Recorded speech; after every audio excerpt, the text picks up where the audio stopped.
வணக்கம் மக்களே. நேற்று பார்த்தீங்கன்னா ஒரு வீடியோ போட்டிருந்தேன், முருங்கை மரம் முறிஞ்சு விழுந்துருச்சுன்னு, வேலிலாம் டேமேஜ் ஆகிடுச்சின்னு. அப்புறம் யாருமே உரிமை கொண்டாடி வரவில்லை. அப்புறம் நானே பார்த்துட்டு நேற்று சாயங்காலம் கட்டி எடுத்து முருங்கை மரத்தை வெட்டிட்டேன். ஏன்னா இது முருங்கை மரத்தினால லேசாக தானே இருக்கும், அதனால் கத்தியாலேயே வெட்டியாச்சு.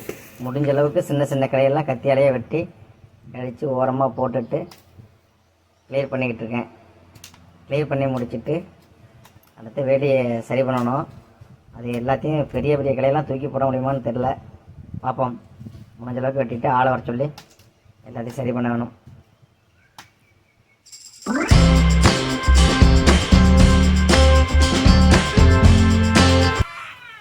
எல்லாத்தையும் கிளியர் பண்ணியாச்சு.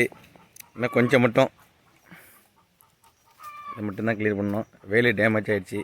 இதெல்லாம் கொஞ்சம் பெரிய மரமாக இருக்கிறனால, முருங்கை மரம் வந்தாலும் நல்லா பெரிய மரமாக இருக்குது. அந்த மரத்தை தூக்குறது இன்னொரு ஆள் வேணும். ஆள் வர சொல்லியிருக்கிறேன்.